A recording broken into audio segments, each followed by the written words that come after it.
So, a very good afternoon to all of you, and thank you so much, especially people who are practicing lawyers and belong to the legal fraternity. They might already be knowing many things about this act. Still, there is a lot of discussion, confusion, calibration happening. So, we thought, why not conduct a webinar which is of use to everyone? Because there would be lawyers who want to know how does it affect my profession, and is there anything like that I can do out of DPDP Act 2023. There could be a law student who is interested in knowing, since privacy has become a fundamental right, what is in it for them, and some people who are just enthusiastic who want to know about if the government of India is coming up with the act, what is their role in that act. So before I open my presentation, just to make the understanding of the act very clear, I just want to know how many of you have heard that there is an act which is purely targeting towards privacy in India. Because I have been conducting sessions on this act since 2023, when the act was actually rolled out and it got enforced after the rules were brought into picture in second week of November. 13th of November is the exact date. So has anybody from legal field has any visibility? Please unmute yourself and let us know. Okay, my question to all of you is privacy a fundamental right? Yes. Yeah, Rohan. So was it a fundamental right since the inception of the constitution? No. After the case of Justice Puttaswamy, it was considered as right of privacy. Okay, okay. Mansi, firstly you said yes and then you are saying no. So why you said yes and why you are saying no now? See, there are no right or wrong answers. All of us here are to learn about the new act. Because it was not recognized from the first instance. Mhm, It mhm. only got recognized after the case of Justice Puttaswamy versus Union Absolutely. of So India, can you just touch upon that 2017. case for everyone's benefit? Exactly. So it is a fundamental right, and it was not a fundamental right when the constitution was formalized. What was that case which made privacy in India as a fundamental right?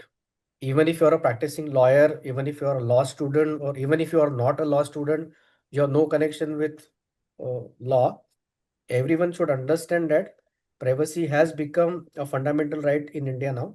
And as Mansi rightly told us, it has become a fundamental right after the famous Justice Puttaswamy case. So, what was that case? I just want to know from any one of you. This is basically a landmark judgment which was Mhm. delivered by the Supreme Court by a Mhm. nine judge bench of the Supreme Court, Mhm. and which held that privacy is basically a fundamental right under Article 21, Mhm. and it's basically an intrinsic part of your right to life and personal liberty, which is embedded through Articles 14 and 19. Right. Basically, it says that it includes privacy over body, Mhm. I think personal data choices and autonomy, Mhm. and including say your sexual orientation, food habits, and personal communications per se. Right. Very right. So, is privacy an Indian concept or has it taken from the Western world? Anyone wants to give any opinion, any comment? It's been part of the Indian constitution for quite some time, but the fact is that Mm, it got formally recognized as part of this particular judgment. See, we mm, have had the GDPR and other rules which are there around mm, privacy for a mm, very long time. mm, India had formulated this particular privacy rules around 2013, and then around 2023 also it got formulated. But the fact is that the rules under it were under deliberation for quite some time, and it got formalized, say about a month before or so, or 15 days before, when the mm. government formally rolled it out per se. So, if you look at the entire journey, how privacy has begun in India, if you look at the ancient, or the mythology or whatever traditional knowledge in India we have, you'll find traces of privacy being mentioned in Kautilya Chanakya's philosophy. If you know a little bit of Mahabharata, Draupadi was wedded with five Pandavas, and only one of the Pandavas was allowed to be with her, and others for 1 year period, and that's how the year was distributed. So that was to maintain her privacy of them. So there have been many instances, but we can't go deep into that because we will be short of time. Now, having understood that there has been privacy in India in ancient philosophy or Vedic myth or Vedic period, and now fundamental right has been privacy has been given as a fundamental right. So, what is privacy in your opinion? Is there a definition to privacy? So now there is a statement on my screen, and everyone can read it, and you can also look at the castle at the bottom of your screen. And the statement says that a man's house is his castle. It is a very famous statement or a quote which was coined by English judge Sir Edward Coke in 17th century. So can you make any sense out of this statement relevant to privacy? This statement means that whenever I'm inside my house, my castle, I mean the kings used to stay in the castle, right? You can see, I think it's a Jodhpur fort. So that means I am completely protected inside my house and nobody should invade my privacy. That was a statement that Judge Edward Cook made, and it is still making sense because there is certain privacy, there is certain information, there is something about me which I don't want to disclose to the world, and I should be given the right to protect that. That is how privacy has evolved over a period of time. So that there could be certain information about myself as a human being, as a citizen of India, which I should not disclose. Or if I am required to share that information with someone, for example, you are doing a hotel booking or an airline ticketing, you will be asked to share your identity proof, either an Aadhaar card or a driver's license or your PAN card. So if I'm sharing that information, so what is data privacy? If you look at technical definition of data privacy, it means that it is information privacy or data privacy is a subcategory of data protection that encompasses ethical and legal obligation to protect access to personally identifiable information, PHI or SPI. So we'll see all these terms in the subsequent. So this is the information when we say privacy we are trying to protect. So if I can be identified with a certain of information, for example, my email address, my Aadhaar number, my PAN card number, or my health information, for example, my blood group, or anything which is should not to be shared. So that is how that is the protection of that information would amount as the protection of privacy. So there are three questions we need to address. One is what data is collected, then who can access the data once that is collected from you. So when I say you means all of us, and if you look at the technical term for this is a data principle.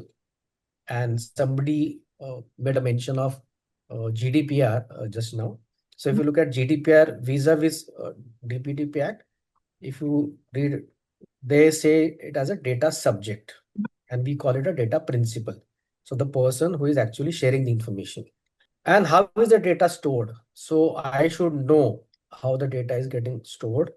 So as we already discussed, this is a landmark judgment because of which privacy has now become a fundamental right in India, 2007, and all of you have already we discussed this. 9 judges bench was there, and you can read the entire case, especially people who are practicing lawyers, they should know because you may be required to use this case reference many times. So this is what is the crux of discussion, that this is the crux that everyone should know. This is what the act talks about. Data principle. That means all of us, the individual who whose personal data is processed. So as I gave the example that I am traveling, and when I go to the hotel, I give my identity proof with them. So till the time this data was not there, this act was not there, maybe I could not have asked them what they are doing with the information I'm giving them, right? So they will keep a photocopy of that, where they will keep it, how long they will keep it, what will they do it, or the information. I had no privilege to ask such questions as a data principal with a data fiduciary. Now look at the other term, because especially for lawyers, this is the term that will pop up in every discussions that you have with your client, that are they under the category of data fiduciary or there is one more term in the act which talks about SDF, that is significant data fiduciary. So, or you may say that data controller. So data fiduciary is invariably your data controller. So entity that determine the purpose. For example, I'm collecting some information from an individual as a business, or it can be a firm also. So for what purpose do I collect it? And how do I maintain the compliance of that information that I collect, being a data fiduciary? So there are three important terms here: data principal, data fiduciary, or data controller. So that means I control what I collect. So who is going to look at the compliance? So data protection board will look at the compliance, and then data processor. So that means sometimes you are sharing some information with an entity and that information is required to be processed. For example, you join a company and you share your information with them. So typically, when you join an organization, you will be required to give your biodata, you will be required to give your email address, your Aadhaar card, passport copy, or your other personal information, right? So many a times that company that collect the information, they become the data fiduciary because they are going to decide what they need and why they need. Having said that, they may not keep the information with them. Whosoever is working in corporate or maybe any company, they might be knowing that whenever a background check is conducted, companies do not do that check on their own. They give that particular task to an entity. But having said that, for conducting the background check, you might be required to give your information to the company that you work for, and the company is required to share that information with the company. So that means they have the onus of keeping that information safe. For example, for checking my address, I have given my Aadhaar card to my company where I joined, and that Aadhaar card is now getting shared electronically because the act talks about electronic information over an email to a background check verification company. So I, as a data principal, will have the privilege to check the data fiduciary. Are they going to process my information or sharing my information with any data processor for any business purpose? It could be a legitimate business purpose. Still, you're right as a data principal or in GDP as a data subject. There is a slight difference between a data principal and data subject, but let's not go into the technical aspects of it. But you can consider you are a data principal because you are the one who share the information, and whosoever is collecting information, then processing information. So that becomes a complete chain of custody. Now, how do you correlate this with legal profession for the lawyers or advocates here is that I'm a practicing advocate.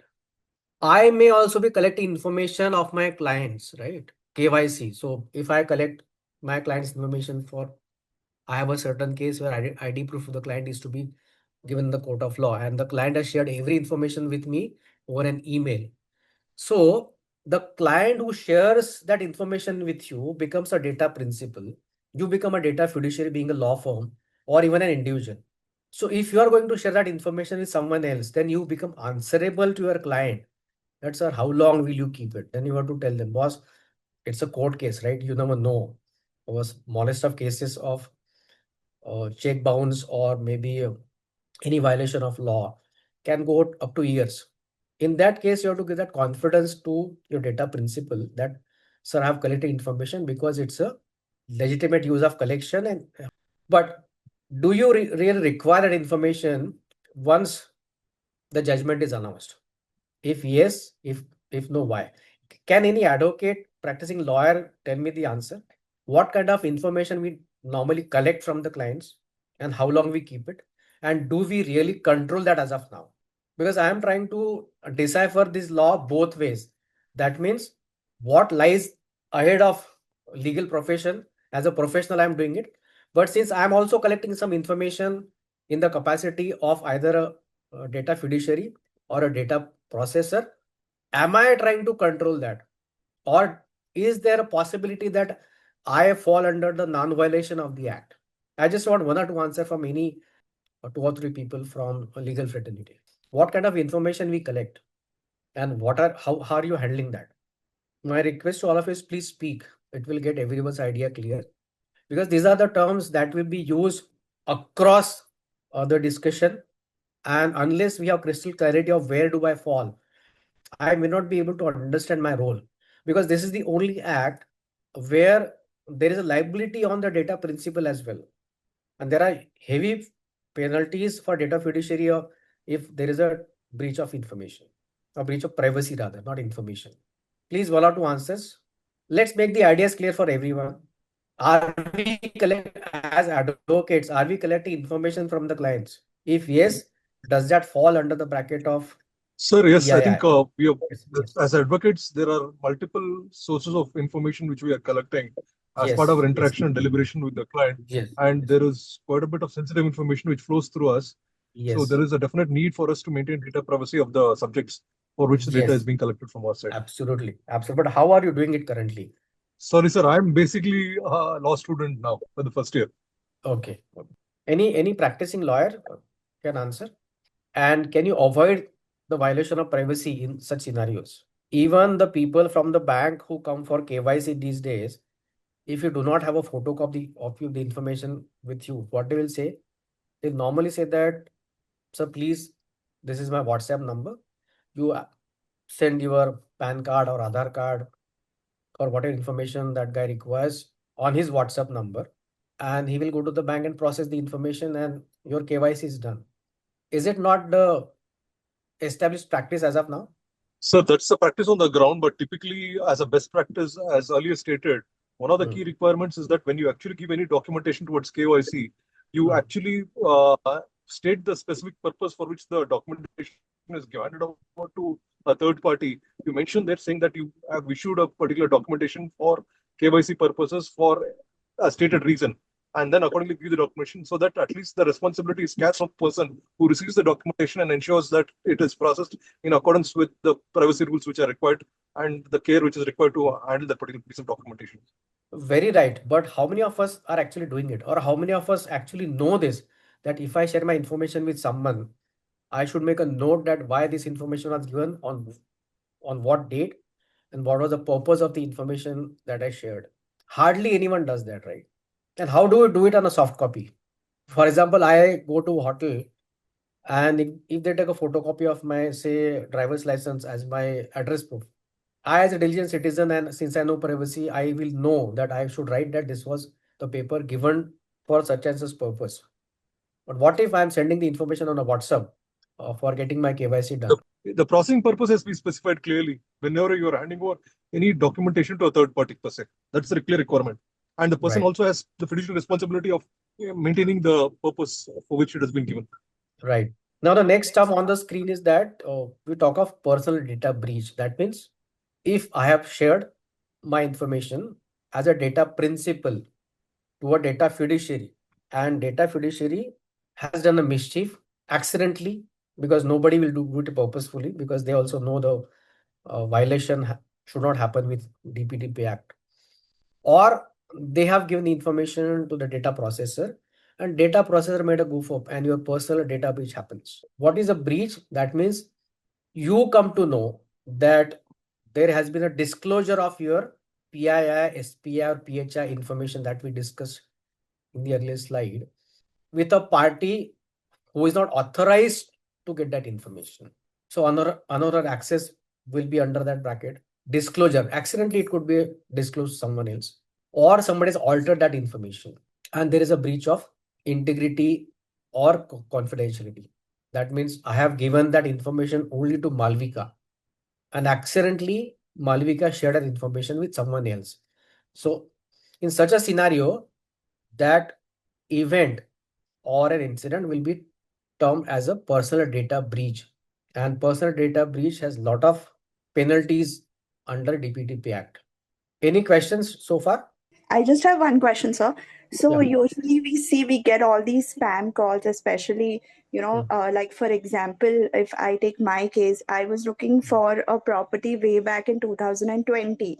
I Hmm. still get calls from various locations of builders. So Hmm. in such a scenario, I won't even know who has shared my information because it would be very difficult to track because I had given some information to say one particular builder where I was looking for some property, but they have this some database. At once tried and asked one salesperson that from where did he get my number and my details, because he had my full name, entire name, first name Right. and last name, and he knew where exactly I was looking for the property.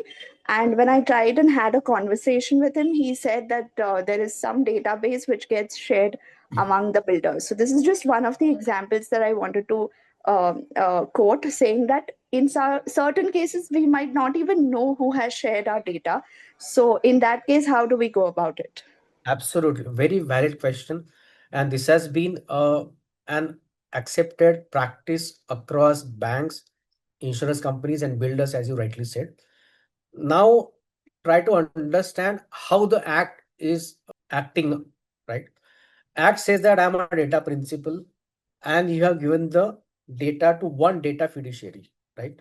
So my first point of contact becomes a data fiduciary where for the first time I have given my information, which is my PI data. So have they obtained your consent, which is a very heavy, commonly used term across all privacy framework across globe. So in the first place, did you give your consent at that point of time to that entity only, or was it a blanket consent given to them? Because there is no such term as a blanket consent in DPDP Act. The act is very clear on, if I am giving a consent to a bank or to a builder, ex builder in Mumbai or Bangalore or anywhere, for for a certain purpose, he cannot use or he cannot share that information with someone else unless he obtains my consent once again, that since we were not able to provide you any property the way you like it, is it okay that we give this information to our partner company so that they can also in turn reach out to you and find the property that you want, right? Incidentally, in your case, what had happened is that there was no privacy act around it. Now you can actually raise this concern to the data protection board that, sir, this is a scenario occurring with me, and all of us are victims of it. Why this act got delayed is only because of this, because who is the authority who is going to act upon my complaints or my grievances? So those some rules were published in the month of January 2025. There was a lot of calibration around those rules, and finally the rules have rolled out. So now you have, as a data principal, you have a complete right to either tell the person who calls you or who is sending you an email that this is a violation of my privacy. And because there is no act means they are not acting upon it to delete information and reaching out to you again and again, you will report that to the authorities, and now the action will be taken. Now nobody will be spared. That is the gravity of this act. So you are exactly right and pinpointed what is happening with us, because I go to a bank for opening a bank account, and 15 days afterwards I am getting number of phone calls. Do you want a home loan from the bank? Boss, I have never given you a consent to approach me for a home loan. So the bank has to obtain a consent while opening a bank account, that are you okay that we reach out to you for other products of the banks? If you have said yes, then only, and most of the banks will do it. And now every builder or anybody who is trying to access your information and trying to reach out to you, they will be answerable in front of the data protection board, and the fines are so heavy. So that one violation of the act and the entire profit of 1 year is gone for a toss along with the reputation. That's the gravity. And unfortunately, and I have been talking to this in all legal forums, chartered accountant forums, or any corporates, that unless you take it seriously, and if the data principle gets affected, then there is a heavy penalty around it. That's the reason there is a term called a data protection officer. The job of a data protection officer within a company, if that company falls into the bracket of significant data fiduciary, that means they collect a lot of information sensitive about people, for example, insurance company, bank, for KYC. So they all are under the bracket of significant deep data fiduciaries, wherein a data protection officer or a data somebody who is managing the information on their behalf, he may not be a DPO. So your first right as a data principal is you reach out to the person who is managing the information on their behalf. If that person is not answering you, you are still getting the reminders, then obviously you have the resort to go to the authorities, data protection board. So nobody will be spared. Data principal, if you give false information for something, you may also be penalized. And if your information is getting spread across multiple organizations without your consent, then the data protection officer or whosoever is managing the privacy in that organization has to take the cognizance of that incident. There is no leeway given in the act. Either you are a data fiduciary or you are a significant data fiduciary. If you fall under SDFs, significant data fiduciary, they will have to appoint a person to take care of the grievances of the data principal through data protection officer. So for example, if you know of a term called CISO in cybersecurity, most of the companies have a CISO or a CIO whose job is to maintain the security in the organization. Similarly, to maintain privacy of the data principals, the data protection officer will be answerable. That is his job. The primary task is to get the grievances addressed from the data protection officer. Now, if you fall into the bracket of a company where you have cross-border transfer of any PII or any information, so you can still do that because it might fall under the business requirement, but there could be certain restrictions, and you keep, as a lawyer, you keep checking. If your client approaches and he says that I have a branch in Singapore and I'm going to send this data to that entity, the act is not restricting you to do that or your client to do that. The precaution that you have to take is that you should see what kind of information gets shared, and then is that allowed, because the government may have certain restrictions of the nations or countries where you cannot share the information. So just take that precaution. So any confusions, any queries on these terms, because these are the terms that as lawyers or as a common citizen of India, I should know that I am a data principal. I share information with a data fiduciary. Data fiduciary for some business purpose, it could be a legitimate business purpose, can share that information with my consent to a data processor. For example, I'm joining a company and they may say that no, our background check is outsourced to XYZ company. So obviously we are going to share that. Now, as an employee, you should not say no to it because that's a business requirement. However, you can always check how long that data is going to be kept with that particular entity.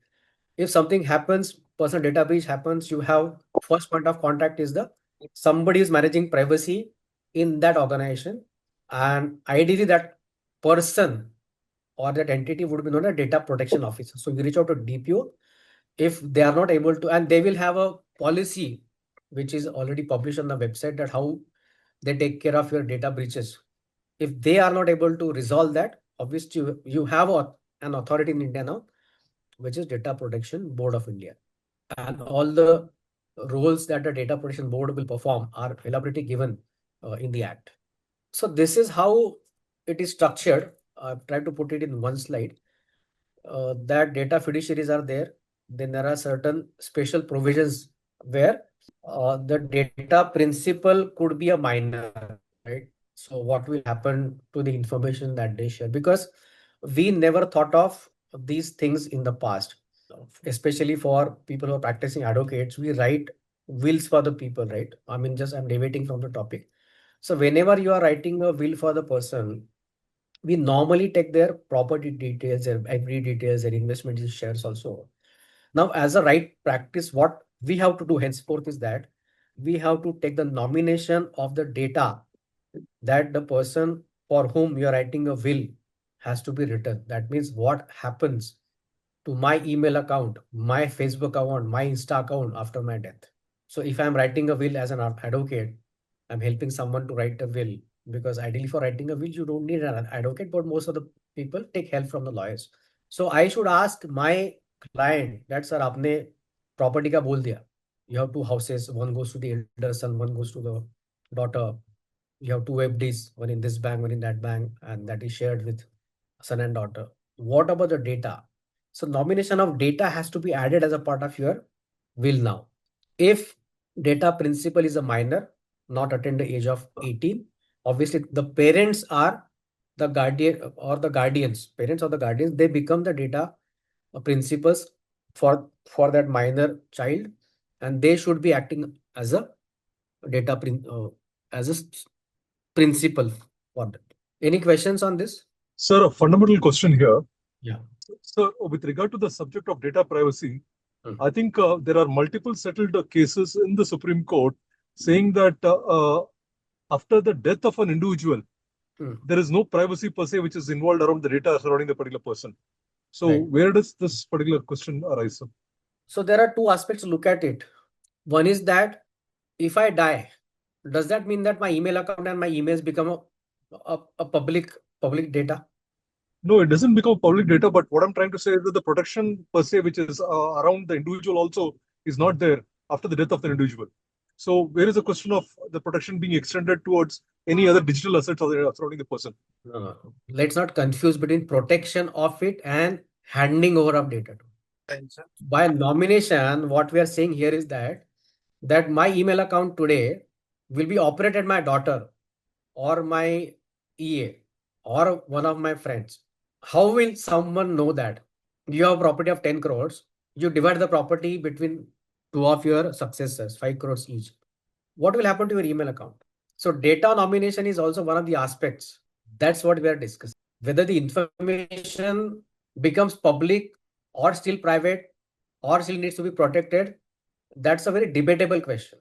Who will be accountable or the owner of that information? That is what we are discussing. I mean, at the end of this presentation, Hari, we have the number listed there.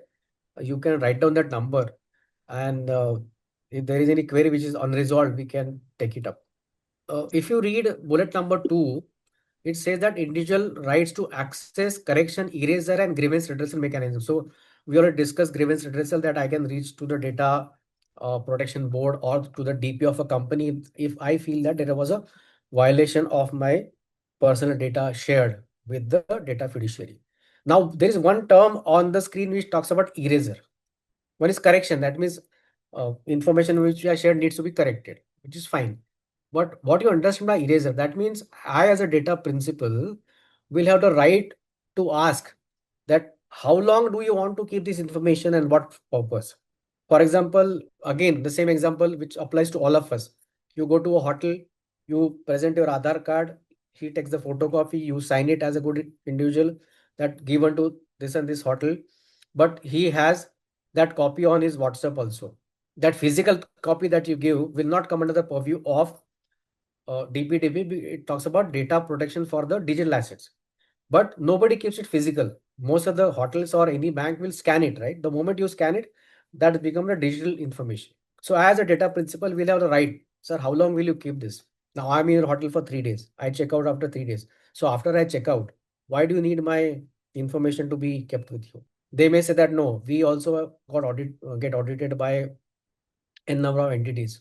BMC walks in and they will check records, or police will come in between and check who checked in, who checked. Very right. So they also have right to keep the information for a certain amount of period for the business purpose. But do they need to keep it for 10 years? So that period has to be known to the data principal that I have given this information. It is to be kept with them for 1 year, and then as a part of your data eraser right, you can actually check that have you erased the information, because now as per your business requirement, 1 year was the given time and 1 year is already passed, and you can check whether that eraser has happened. In GDPR they called it the right to be forgotten, that information should not be kept after the purpose of keeping information has already been over. So check that. So now this act gives you the right to ask and enforce that also. Penalties are very heavy under the act. It can range from 50 crores to 250 crores for any violation of this act. And as we discussed on the last slide, there are some provisions in the act given as cross-border transfer if the business requires it. How do we do it? Why is it is required? How the information is going to be transferred from entity A to B, like that, and how long it will be saved. So there are 7 core principles, especially for the people who belong to legal fraternity of the act. So lawful purpose.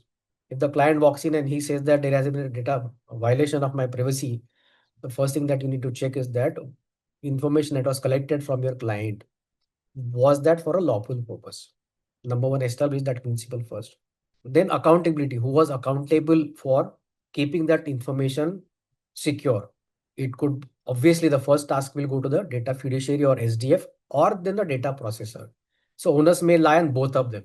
And many of the companies would fall under the bracket of that we deal with or you will deal with over a period of time. They will either be controllers or processors. They can be both, that we collect also and we process also. So to establish the accountability. Then was the fiduciary transparent with the data principle when the information was collected? That yes, I walk into the bank says, sir, please fill this form. I fill the form.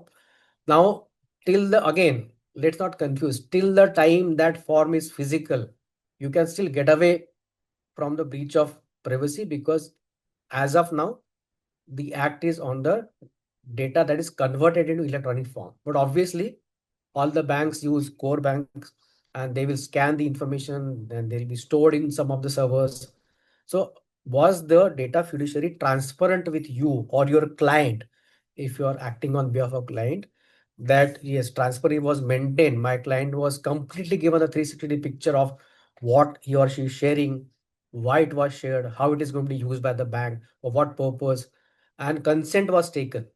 And since most of you are lawyers and know the law, consent taken should be as per the Indian Contract Act. That means I have given it with free mind.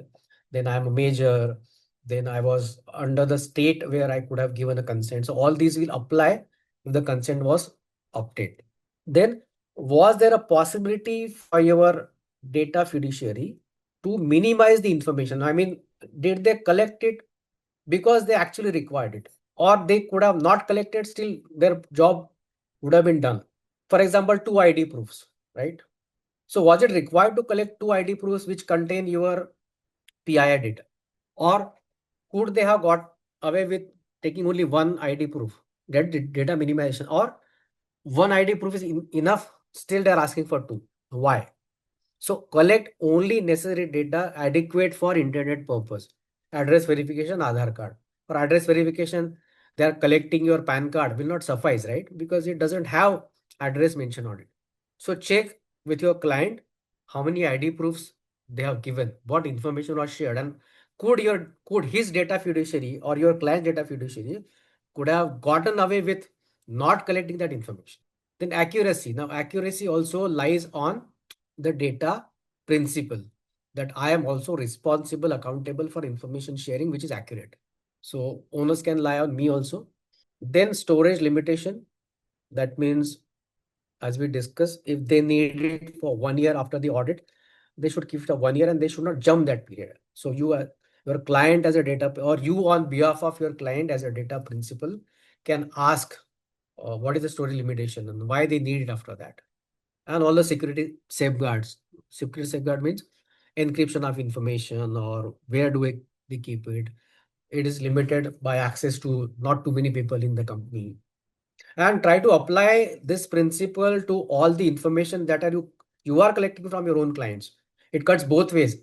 I, as a lawyer supporting my data principal who has come to me as a data breach, and I, as a lawyer, collecting the information from my client, how do I apply the principle? Because we all have habit of collecting information which is not required. Get two Xerox, get three Xerox, get three photocopies. Why? When you can do it with one, and we'll just take the photo of it and send it to someone else. Was it required? So ask question every time you asking information and collecting it. If you are still a law firm which does not use technology, we only collect physical information, all the forms are filled, my contract is also physical, everything is physical, then you can still get away from some of the compliances under this act. But once it is digital, and everyone has become digital now. Yeah, you can actually download the act. I think the physical copies of the act are also in the market. Bare acts are there. I saw it with someone in the last week when I did one face-to-face training for the chartered accountants. So it is not a very huge act like a CRPC, CPC, or IPC. It is a small act with 9 chapters, only 44 sections. So try to apply all this in your profession. Am I falling under the bracket of this? And when the client approaches you, so maybe chapter 3 becomes very critical to you. Chapter 2 becomes very critical to you. Then data protection board responsibilities you should know as a lawyer. Then what if that matter goes to the court of law? What are the appealing mechanisms? And so this is a complete framework which we already discussed, governance, regulated framework.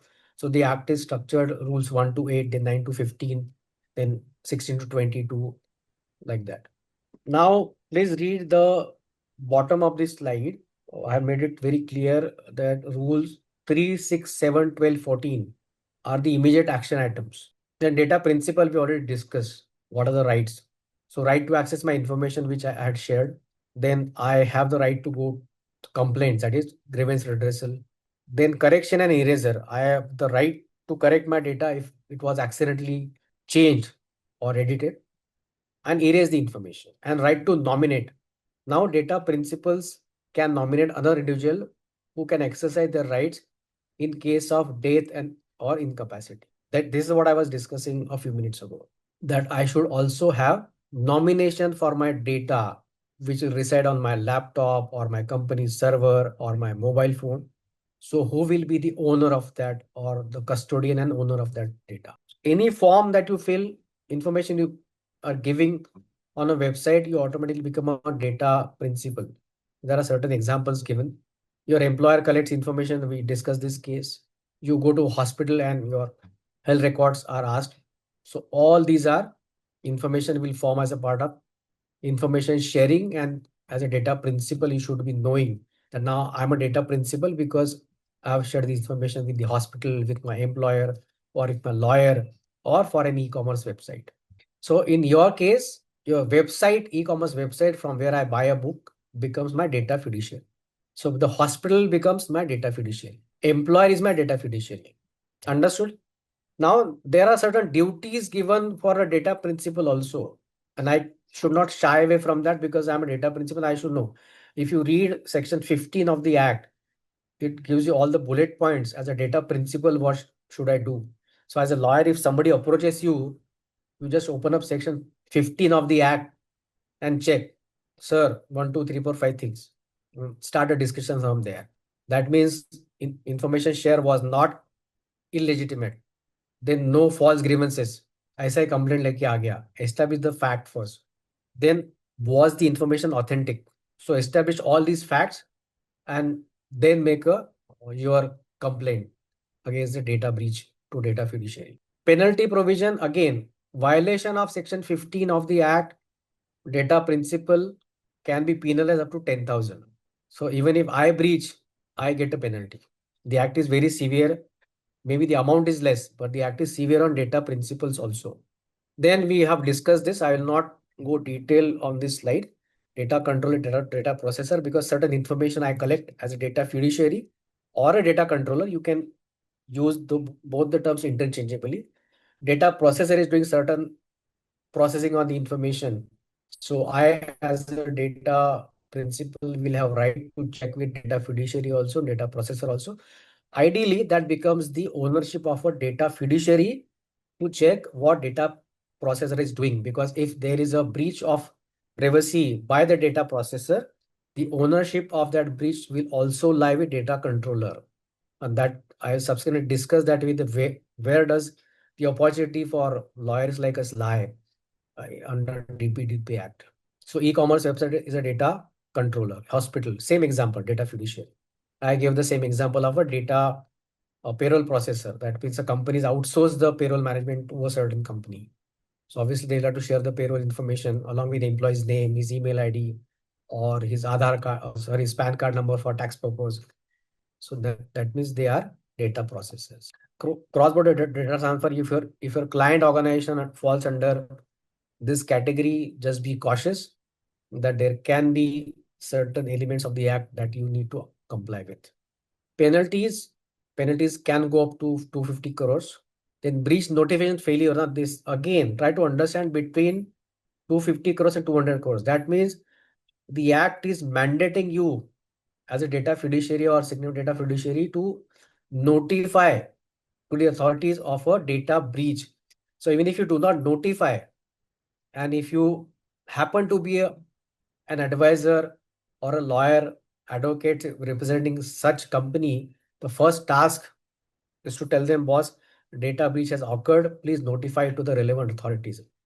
Or there could be a scenario then wherein you are bound to disclose that or notify that rather to your data principal, that because I share information with someone and they lose it, then that data principal should be notified. Many work will come to all of us for writing these data breach notices being sent to data fiduciaries, data controllers, or data processors. Then children's data violation, same amount of fine up to 200 crores. Then data fiduciary obligations not met. There may not be a violation. Try to understand, please. There may not be a violation, but I have forgotten to fulfill my duty as a data fiduciary. Obligatory duty, I miss out. Still, I mean, my company would be liable to pay up to 150 crores. And any other contravention, any breach, as maybe failed by data protection board or whosoever does the investigation, 50 crores to kahin nahi gaya boss. Any questions so far? Sir, relating to fiduciary, Rajesh sir had asked, do builders also fall under data fiduciary? Yeah, they are because they are collecting your PI information, right? Okay. My name, my email address, my phone number. Every organization is a data fiduciary. Whether they are significant or not, that's the only question. And there are 7 or 8 bullet points which you should ask your client, because they may shy away from telling you as a lawyer, as an advocate, that sir, hum to DF mein hai. Boss nahi. You are under SDF because you fall under this bracket. Yes, anywhere your data gets shared and that person going to use it for business processing or business purpose, they automatically become data fiduciaries. So this is the slide that I want to discuss for next 5-10 minutes. That this is the opportunity for all legal professions. You understand the act, read each and every section of the act, because this is a lot of work coming to us. That data, because data fiduciary knows for the fact that information is going to be shared with data processor. For example, a small IT company with 1,500 people, they outsource their payroll to XYZ company. So now only contract about you should process the payroll on last day of the month and there should not be any errors. So SLA mechanism already, you as a lawyer should be able to understand that no, this only contract or will not suffice. You have to check as a data processor what they are going to do with the data and add those sections. So any agreement that was in force till 13th November is still valid. However, if that agreement gets renewed now, check with your client that is your data fiduciary SDF and is he outsourcing, is or she outsourcing any part of the business to any other entity, and please advise them to add all the relevant sections of the act which talk about data processing, what will happen to the information once it is shared. So data processing agreements will come to us. Vendor and third party contracts will come to us. Third party contracts, then non-disclosure agreements. Now non-disclosure is normally for the critical information of the business. Now you have to extend that to the privacy also. Consent management clauses. Many companies try to understand, are under the foolish impression that when the data principal walked into my office for the first time, I have taken a consent. No, boss. I'm dealing with an insurance company and I have just advised them 2 weeks ago that that will not work. Every time that consent has to be obtained fresh. You just can't say that once a consent, always a consent. No. So, in this case, like you mentioned, say for clients, we would be required as a company to take consent for any particular data that we store. Is it similar for employees as well? And uh, how would the process be in case an employee is terminated or leaves the company, if at all?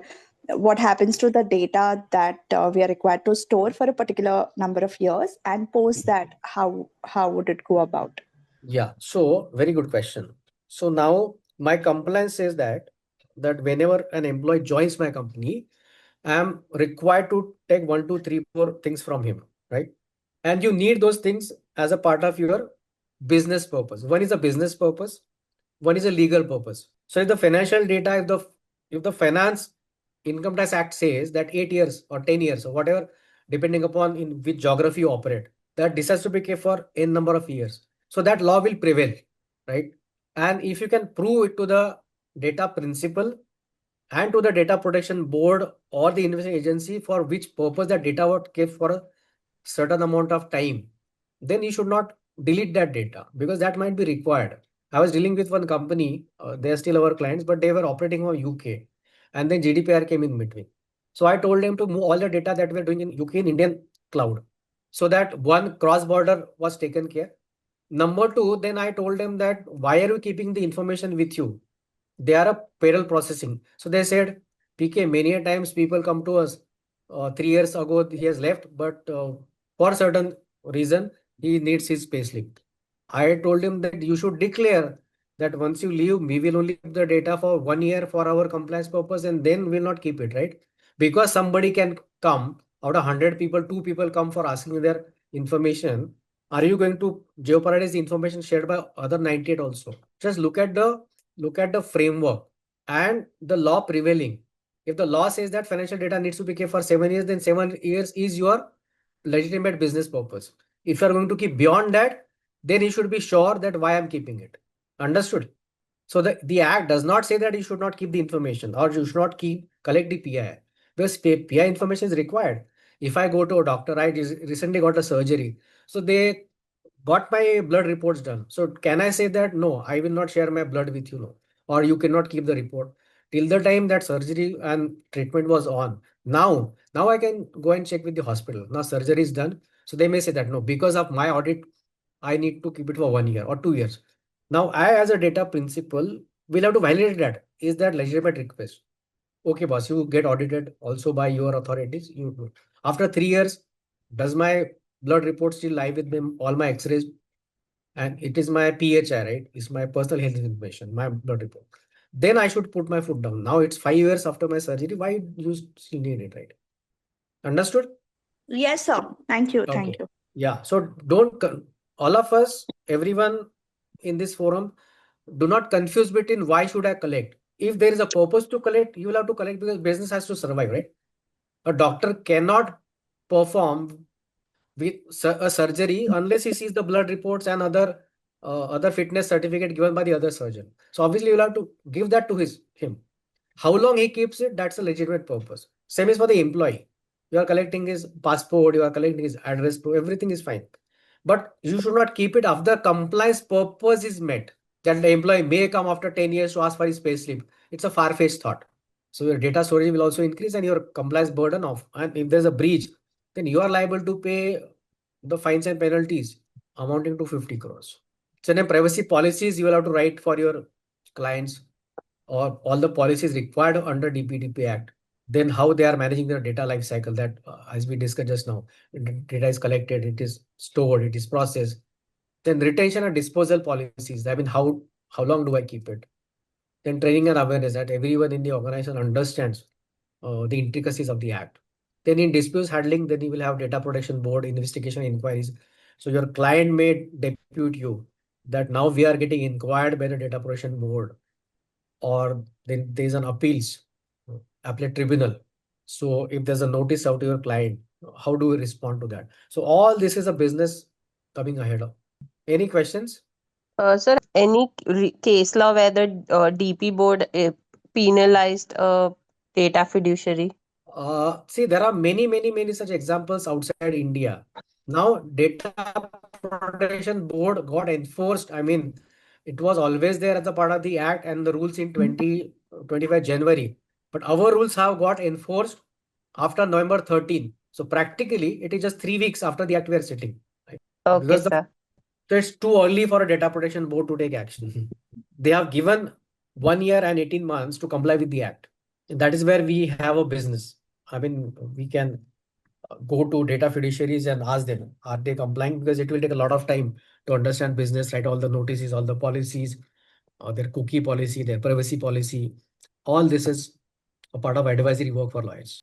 Yes, sir. Good afternoon. I have one question regarding the email ID. Let's say it's a scenario of husband and wife has shared the email ID password with the husband, and now they are not staying together. And after, let's say, the 6 to 7 or months or 1 year, husband accesses the email ID of wife, and is it a data breach or is I mean it's a responsibility of wife to change the password, or is it still a data breach, or is the husband liable for punishment, or Who has shared with who? I mean, wife is let's say, accessing husband's email, right? no, the wife has shared her email ID password with the husband, and now they are Hmm. not staying together or may have divorced.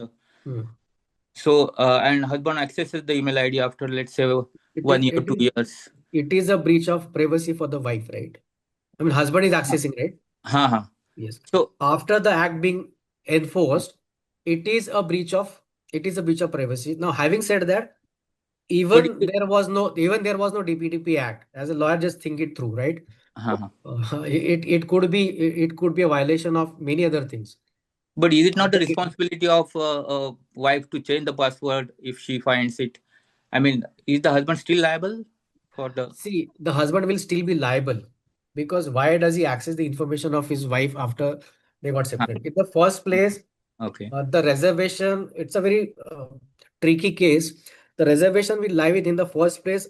Why did she share? Now it's her personal information which is given to the husband, which is okay. So she gave it. Yeah. Was the consent established between the two of them? Because all of you, being from the legal field, know that once the things move to the court of law, everything changes, right? The outlook towards looking at the incident will change. For Ha. example, I have a friend and I always keep telling him, I'll give you two incident. For example, most of the times, my wife will have my debit card or I will have a debit card and we can withdraw money because I know her PIN. Till the time we Yeah. are together, that's not a data breach, right? The moment we are separated, was there a consent? Or Ha. can she still raise a concern that though my debit card is given to you, who has given you right to withdraw money from my ATM? Okay. Ha. It will not happen till the time they are together. Yeah. So then once it go to the court of law, it's a data breach under maybe some sections of IPC, CRPC or IT Act 2000, right? And now DPDP also. So you have to look at the holistic scenario and then So, apply principle. so even they Now are there will be a together. violation of DP there. Yes. Yeah. Yes, sir. So this is a data breach. Even they are living together, and wife still now. It is a data breach, right? Acha. Ha. For example, I keep telling one of my friends is into share market, and his father is a very old guy, almost in his late 80s or 85, 86. So my friend operates his father's demat account, right? So he'll Yeah. log in into that, he will buy some shares, he'll sell, and obviously they stay in the same house, and the father knows what the son is doing. Yeah. Right? But there is no consent taken by from him, right? Uh-huh. So I told him what will happen to your father's demat account after his demise. Hmm. Yeah. You will still have the password of the demat account, you'll still operate it. The moment that untoward incident happens, and God forbid it should happen, he should live for 100 years, Yeah. that becomes a that becomes a 420 case that you Okay. logged in. So his sister will have the right to lodge a case against the brother that how the hell you're accessing my father's account and selling the shares on his behalf, Acha. Ha. Okay. right? Yeah. So that's the reason I told him, boss, you get a power opportunity done for your father, where he is Ah. nominating you that you can operate his demat and his bank account. That we are safe. For example, to be honest, my EA checks all my emails, right? I have 12, 15 emails because I work with a lot of companies as an advisor. Ha. So till the time I'm alive, it's fine. The moment she logs into the account after my death, supposedly I die now, and she logs in tomorrow morning, it is a complete data breach. Yes, sir. So it will happen with husband and wife, EA and the boss, or maybe mother and the son. Because most of the times we also know that 80-year-old guy, why will he log in and check it? But his demat account is still live, right? That's why I have told you categorically that data nomination is a requirement in DPDP Act. It's better to ask your client that when we Ah. are writing a will, sir, do you have a demat account and who will operate it after you? So demat account is a different case altogether, but data, what happens to the data, email account or your Facebook account? Even I think, I don't know whether the Facebook also asks you who's going to operate your account after your death, and they will notify that person. Okay. Yes, sir. Of course, KYC of the nominee at what time it has to be disclosed, then that's a question mark, that's a gray area. Or what if your nominee is a minor as of now? What will happen to Yeah. that? I mean, will that person be given data or transfer or data ownership after he or she becomes a major? That time the KYC needs to be done, or the KYC still needs to be done at this point of time. So these are some of the gray areas that we need to tackle as lawyers. Understood? Okay, sir. Yeah. Thank you very much. Yes. Sir Vivek sir had asked what are the legal provisions in the act relating to third party sharing of data. So he attended a webinar last month and where he shared the data and it was expressly mentioned that the data will be shared with a third party. So he doesn't have an option either. He has to attend the webinar or miss it. So what are the provisions protecting us from No. this? So what was the purpose? What was the information collected in the first place? Because when we also did, we sometimes ask the participant to fill a form. Till the time that form is physical, you can get away with that. So was that a physical form in the first place? Vivek sir, I think for the physical form is saying no, that it was not a physical form. Okay, so in that case, now as a data principal under the Act, you have the right to check with them that when they say third party, did they disclose which all third parties and was there a legitimate purpose of disclosing that information? So you can definitely go back to them and check. If you give the consent, so they have to notify you who all those, which are those parties, who all those people with whom the data was shared and what purpose. If the purpose is a legal purpose, legitimate purpose, and you are the data principal who can actually decide that, yes, I'm okay with this, sir, as long as this is falling within the boundaries of this. So you go back to them that how long will you keep that? What business purpose? That's why I on the slide I told you, right? Third party contract will become a critical thing. Third party contracts. That if you are sharing information, what will happen to it? And for how long? So as a data principal, you have the legal right now. You can call them up and check. Okay, sir. Rajesh sir is asking, can such blanket consent be taken?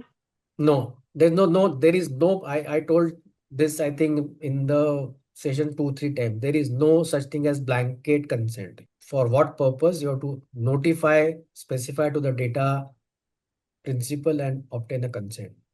Okay, sir. So we'll conclude. Thank you so much, sir, for sharing your expertise and such an illuminating webinar. There was so much that we could learn from today's session. Thank you so much, sir.